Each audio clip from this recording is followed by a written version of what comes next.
أعوذ بالله من الشيطان الرجيم بسم الله الرحمن الرحيم والصلاة والسلام على نبينا محمد وعلى آله حق قدره ومقداره العظيم ورضي الله عن أصحاب رسول الله صلى الله عليه وسلم ولا حول ولا قوة إلا بالله العلي العظيم رب اشرح لي صدري ويسر لي أمري واحلل عقدة من لساني يفقه قولي. Assalamu alaikum wa rahmatullahi wa barakatuhu.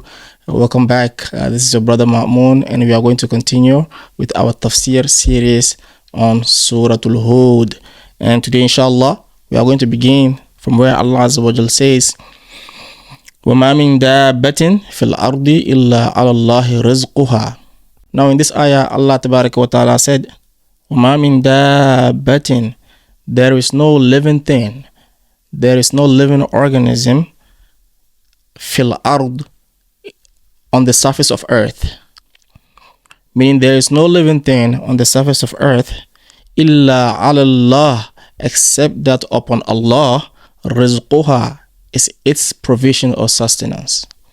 Meaning every living organism, every living thing on the surface of earth gets its sustenance only from Allah Tabaraka wa Ta'ala. Meaning that its sustenance is upon Allah.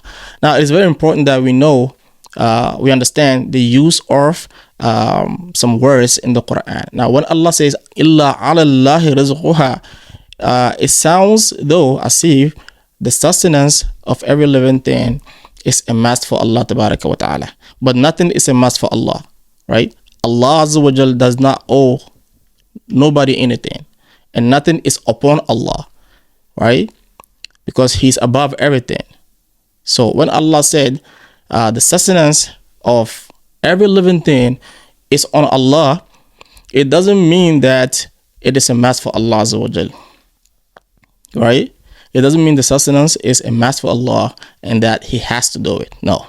But Allah Azza wa Jal used illa ala Allah because it's a commitment that Allah Azza wa Jal has done, right? He's committed to doing that. It's a promise Allah Azza wa Jal made to Himself that He is going to be the source of provision and sustenance for every living creature on the surface of earth. So He used the Allah in a form of, in a way to convince, or in a way to give confidence to the servant of Allah, to make them trust in Allah more, to make them rely solely on Allah Azza wa Jal, that He is their provider.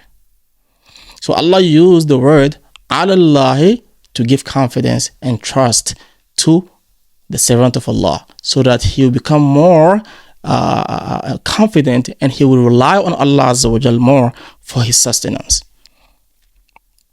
But in actual fact, in haqiqiyah, it's like to say, وَمَا مِن دَابَّةٍ فِي الْأَرْضِ إِلَّا مِنَ اللَّهِ, right? There is no living thing on the surface of earth except that its sustenance is from Allah Azza wa Jal. But Allah Azza wa Jal used ala to express how committed He is to fulfilling His promise to Himself that He's going to be the one who provides for every living thing. So Allah says there's no living thing on the surface of earth except that their provision or sustenance comes from Him.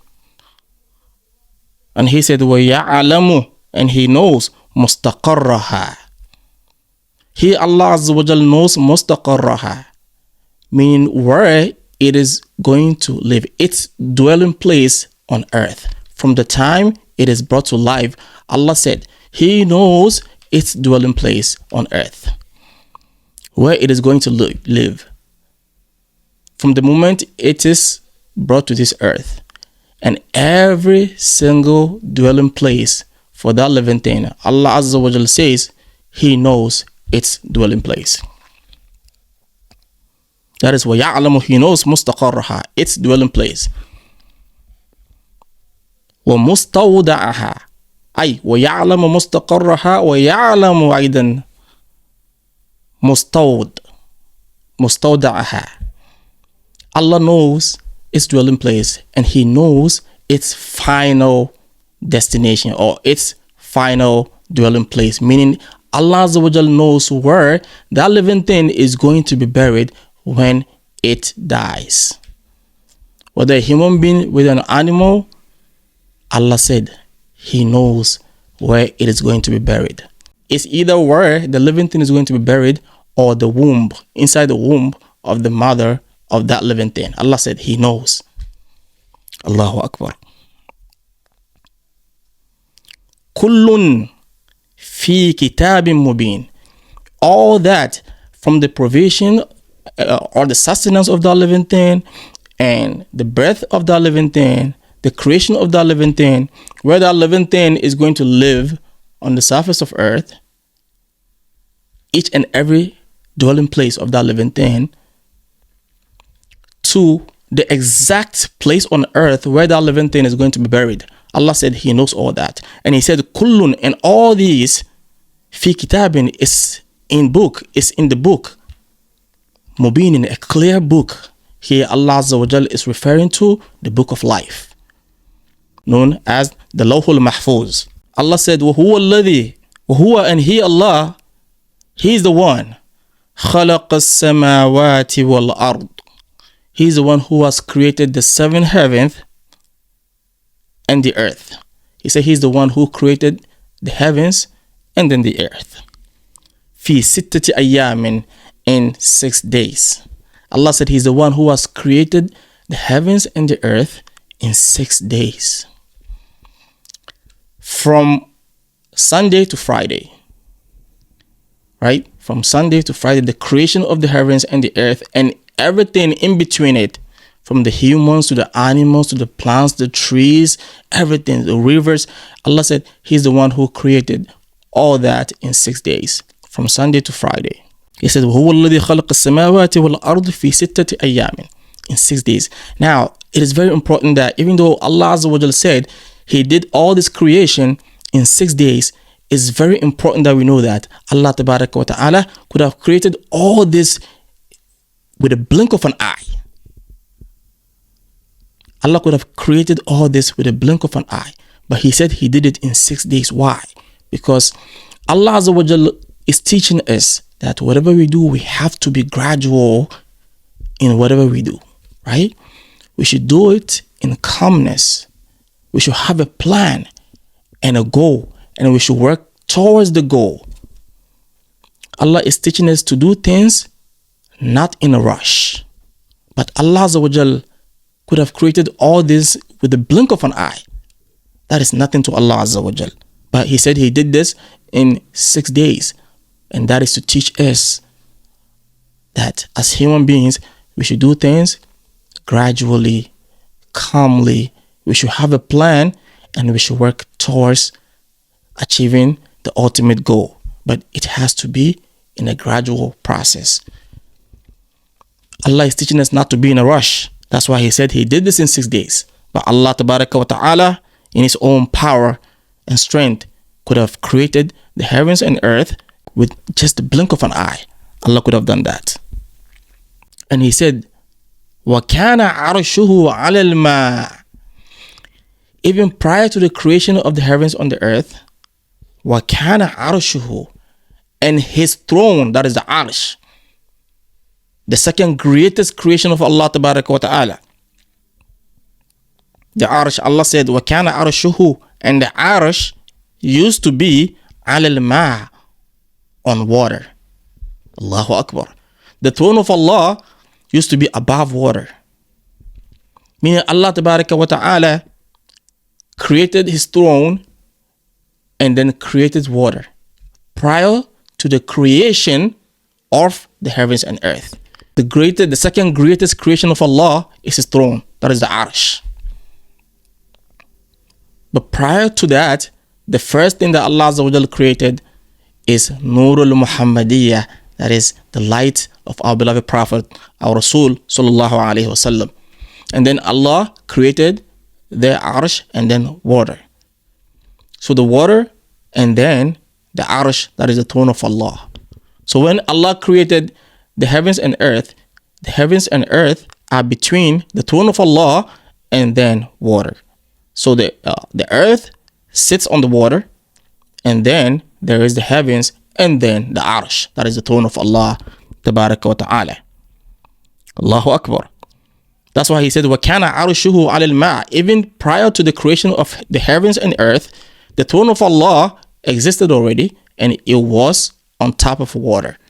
Not necessarily sitting on the water, but it was above the water that Allah Azza wa Jal had already created. Now Allah said, لِيَبْلُوَكُمْ أَيُّكُمْ أَحْسَنُ عَمَلًا. Allahu Akbar. Allah has created the heavens and earth and everything in between, from humans to animals to trees, mountains, rivers, and all these things. Allah created all these things for us, we humans. Allah said the reason why He did all this creation, is for us humans, but there's a purpose. He will bring us on earth and make all these things He has created available for us, لِيَبْلُوَكُمْ, so that He will test us. He's going to put us to test. لِيَبْلُوَكُمْ أَيُّكُمْ أَحْسَنُ عَمَلًا. أَيُّكُمْ, which of you, أَحْسَنُ عَمَلًا, which of you is best in deeds? Which one of you are going to see all these creations, all this beauty that Allah Azza wa Jal has surrounded us with, and appreciate and realize that these things cannot be existing just by accident, and there gotta be an engineer to all this beauty. Look at the earth, look at the mountains, look at how deep the mountain is rooted. Look at all these water bodies. Look at all these birds flying in the sky. All these things, Allah said, He has created all this. He has created the heavens and earth and everything in between, so that He will see, He will judge us. He will put us to test to see which one of us will look at these things and then appreciate and realize that indeed there's an engineer, there's somebody who did this. So it's a test for us, Allah said. لِيَبْلُوَكُمْ أَيُّكُمْ أَحْسَنُ عَمَلًا, to see which of you is better in deeds. Which of you will see this and say, there's Allah, there's someone who created this. And when the message comes that that person is calling them to submit to the will of Allah, they will follow and not turn their back.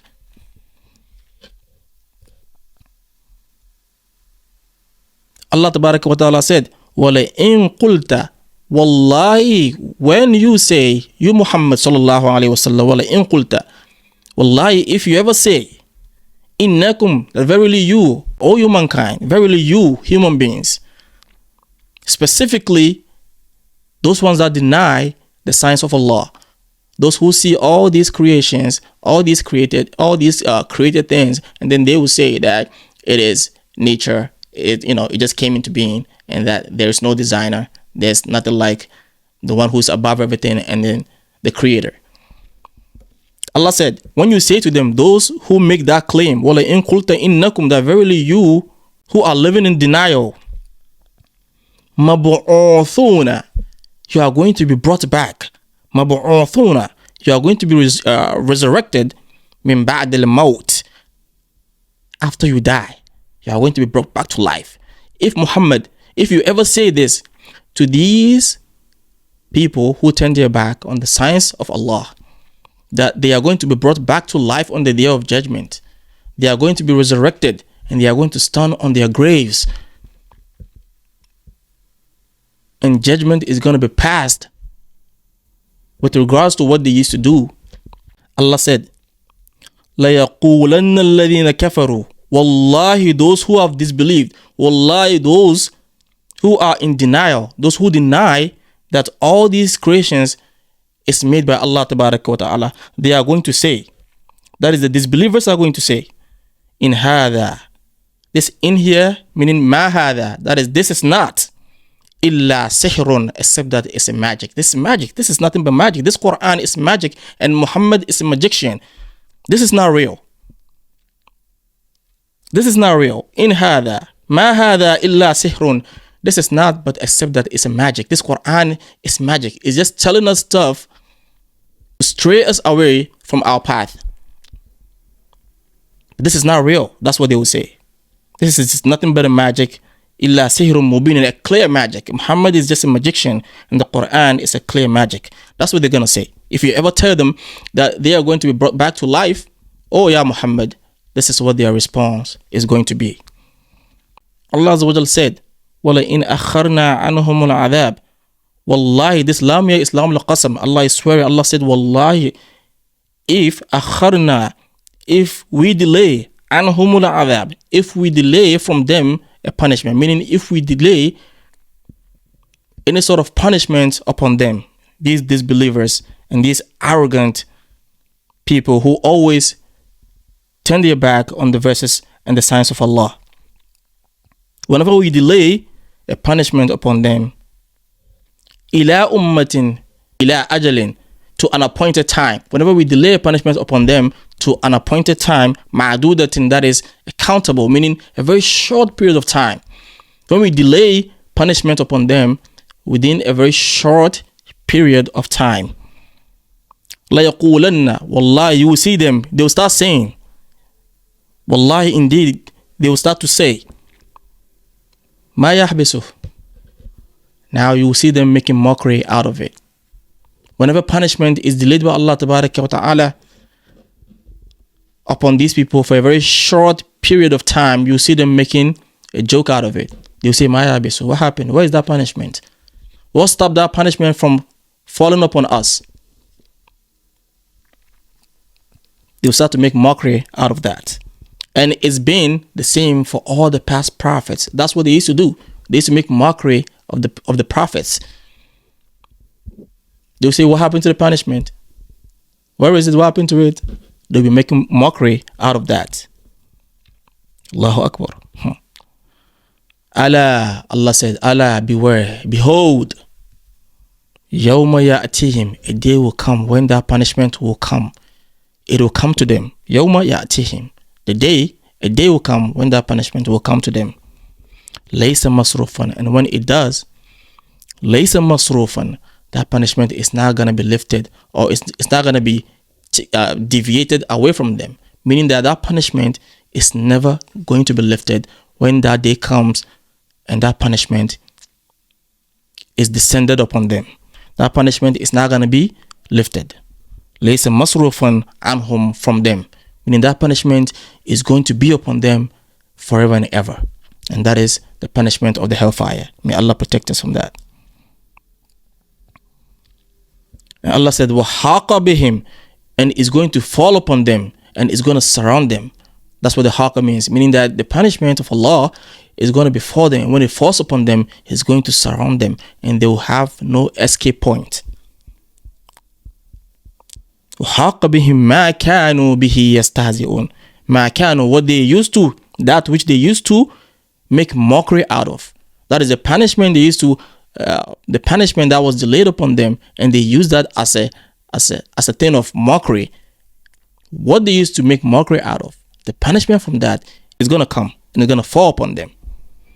This is where we're going to put a stop to our tafsir for this video. Inshallah, in the next video we are going to continue bi'idhnillah tabaraka wa ta'ala.